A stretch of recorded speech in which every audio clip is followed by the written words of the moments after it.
back to the Aiki Show. We couldn't do away with the conversation because we had to get deep into Sky. And he's back here with us for the second part. Seeing clearly here from behind me is his work. These are some of his art. I don't know why I'm not part, but I'm sure I'll come the next show. My picture will be part of the next show. So yeah, so Sky. Yes, please. Your work is beautiful. Thank you. Oh. What inspired this art? What inspired you to draw this particular thing? Like, what is the idea behind it? Wow. If I have to start, I have to take you back to KNUST. Okay. So when I was in KNUST, level 200, shout out to my lecturers. So this is a long time work, 1996? Oh, no, I decided to put it there, but I'll explain it to you. It's as old as me, you know. So you see, with the art here, I have to take you back to KNUST. Okay. How it all started. Like, shout out to my lecturers. They told us, you see, the art field, so many parts have been touched on. Okay. So you need to find your own unique spot for art. You see, so it should be like your signature. You see, no matter how many times you do your signature, it's still your signature. They might be different too, but the freeness you used to do it, that's how your art should be like. So now find something you're passionate about. That is outside art that has to do it. That relates to your life and Africans as a whole. So I looked down and I was like, I love music. At home, we listen to a lot of music. So what music am I strong about? And I'm like, nah, hip-hop music. And I focused on why hip-hop music. I felt like it has a big impact on our society, but we don't even notice it. The way we speak, the way we dress, the way we move around, you understand? So with hip-hop, you have so many parents who don't like their children sagging, dropping their pants. How do we call it here? Autofista. You see? But it's learned from the hip-hop culture. You see, the chains and all that. It's from the hip-hop culture. How we use the F word and the N word, all we learned from the hip-hop culture. So it's strongly influencing our culture, you understand?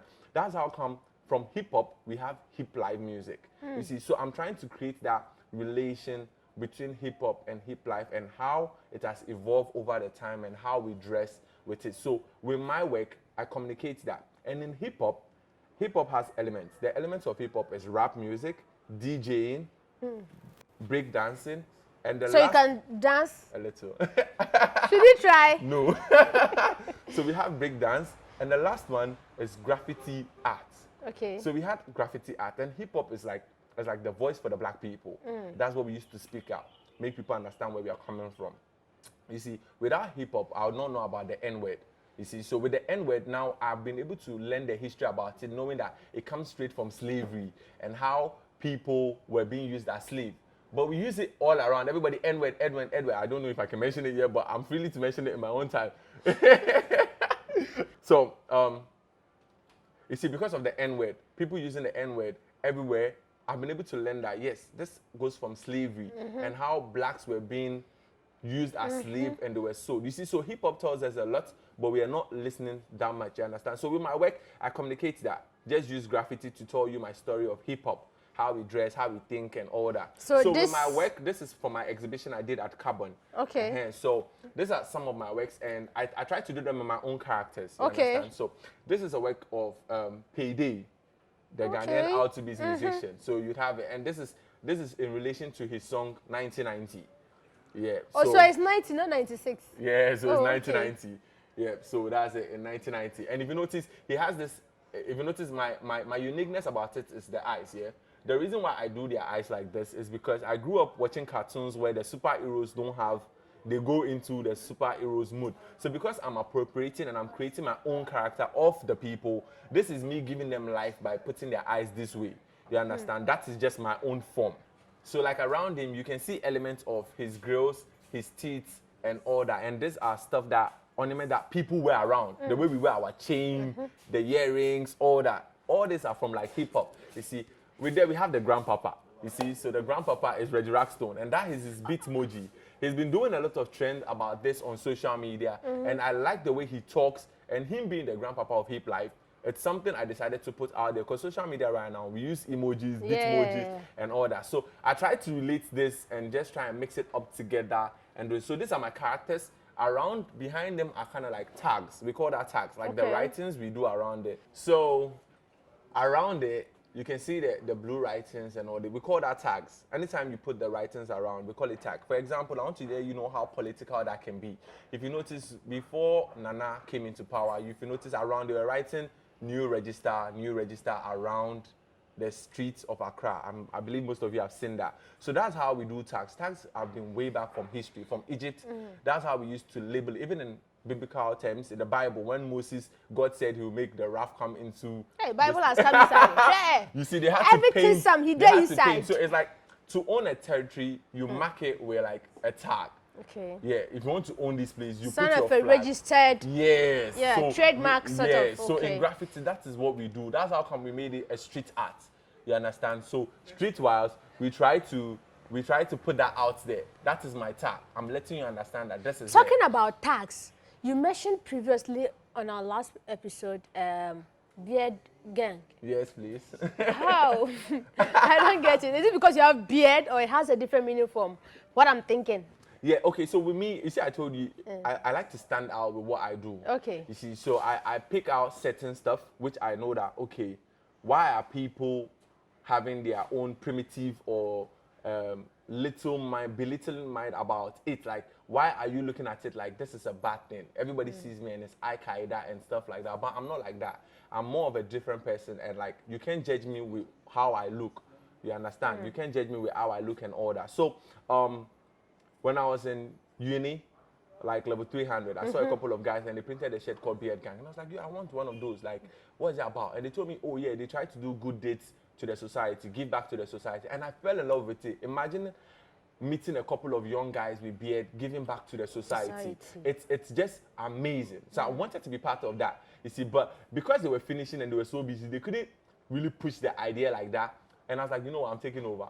I'll do it my own way. You understand? Because I felt like the high school needs and the little schools and the needy schools need to see, they always see grow people, big people come around. They've not seen their guy people coming around. I used to be part of the boys that used to sit at the back of the class. And I've heard so many times teachers say, these people. Yeah, I've heard the teachers say, backbenchers.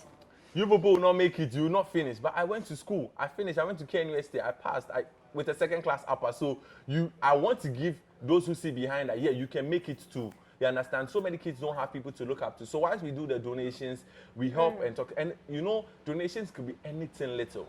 So we had our campaign called the One Ghana campaign. Okay. We had our donation called the One Ghana campaign.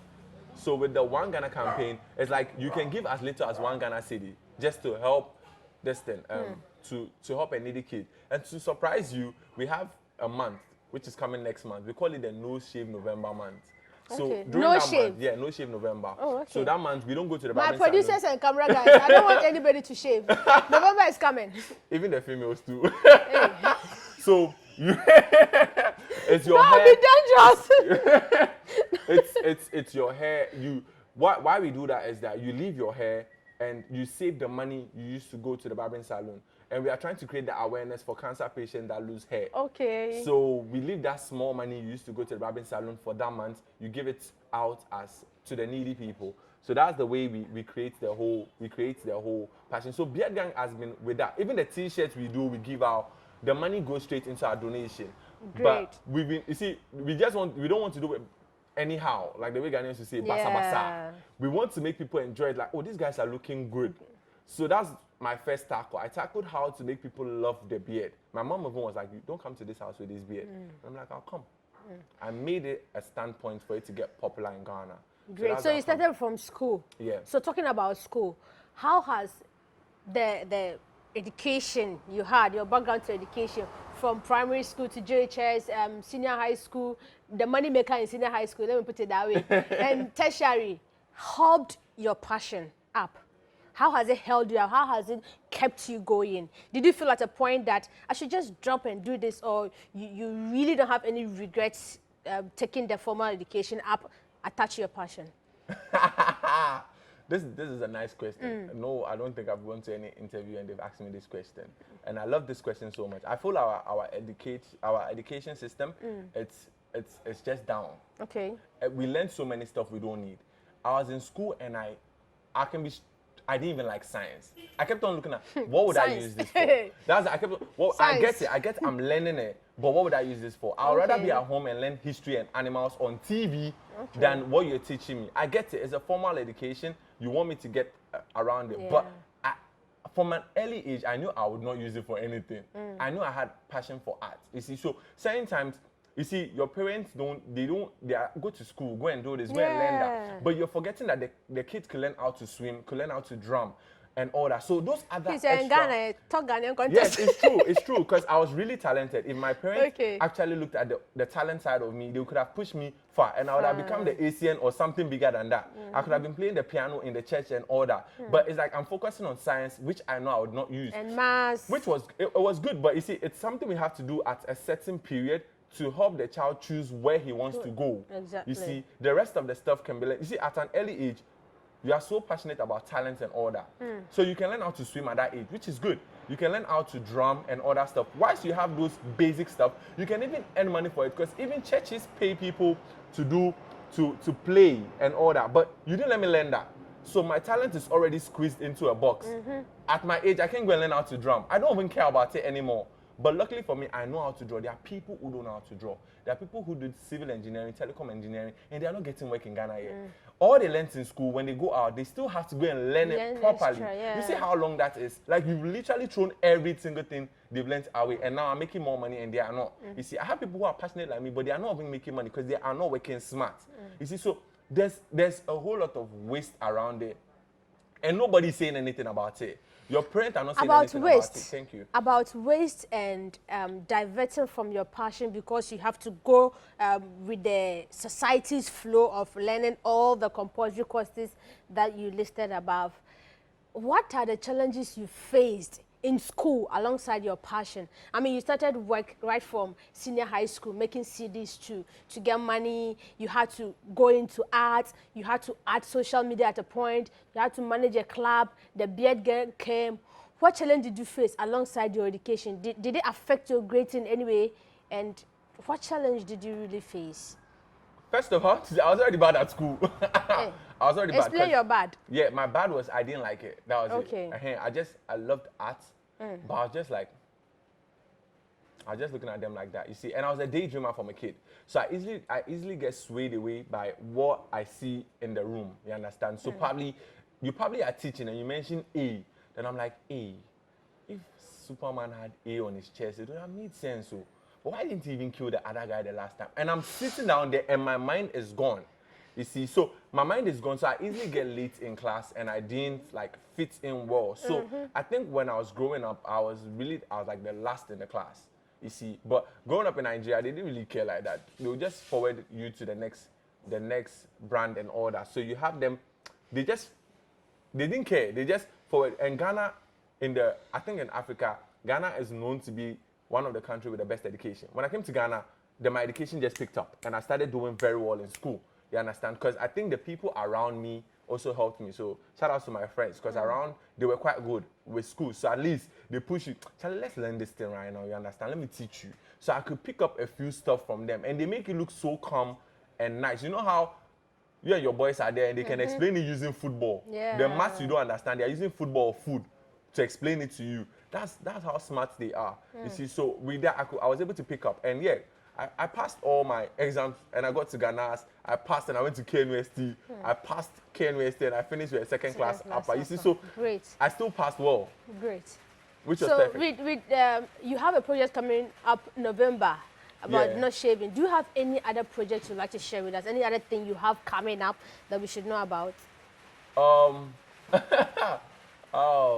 so many. So give us just 3 of your projects coming up. 3 or 2. Okay, so I have a musical concept coming up. Okay. Yes, I have a musical concept coming up. Okay. Which I'll be doing very soon. I still do music though. Which we've not probably definitely. Don't worry, you give us a music live before we go. Stay tuned for the music live. Let's continue. So I do music, which I have coming up. I have the donation coming up. Yeah.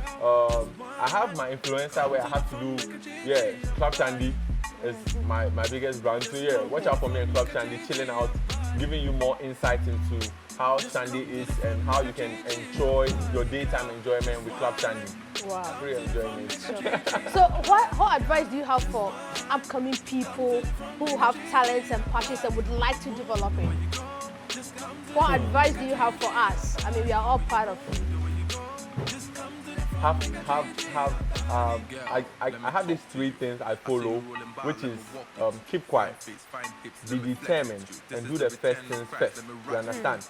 If you are passionate about something, find it. Don't let right now social media sways people into so many different paths. Find what you love. Don't listen to people and do what you have to do. You understand? So do what you have to do. So and again, make sure quiet. it's positive. Yeah. So people talk a lot. Keep quiet. Be determined. And do your first things first. Don't be swayed away. Always make sure you have that. If it's passion, if it's hard work, make sure you do it and do it. And just don't listen. People would say a lot of stuff. Don't listen. Just do it. Do it. So you feel comfortable about it. And make sure it's something positive, not something negative. Love. Get ready to give us a music line as we sign out. So this has been the Aiki Show with me, Hamdallah Mumuna Alale Walaho. You can join the conversation on Instagram, Facebook, Twitter, anywhere, all social media platforms. You can reach us out, the Aiki Show. And we've been with Sky. So Sky, before you go, we've really enjoyed your time and we've really enjoyed time with you. I would like you to give us a music line as we sign out. But no, he has promised to draw me. You see me soon. So give us a music line as we sign out. Promises are meant to be broken, so you have to check out for promise. Alright, so Should I give you beats? Oh no! You don't have to. Okay. Alright, so I'll give you one from one of my debut songs, Your Body. Girl, just whine. Come to the front, make a chi-chi your body. Girl, just whine. Come to the front, make a chi-chi your body. The way you move, the way you go. Just come to the front, make a chi-chi your body. Skyscraper. Thank you guys for being with us. See you next week, same time. Bye.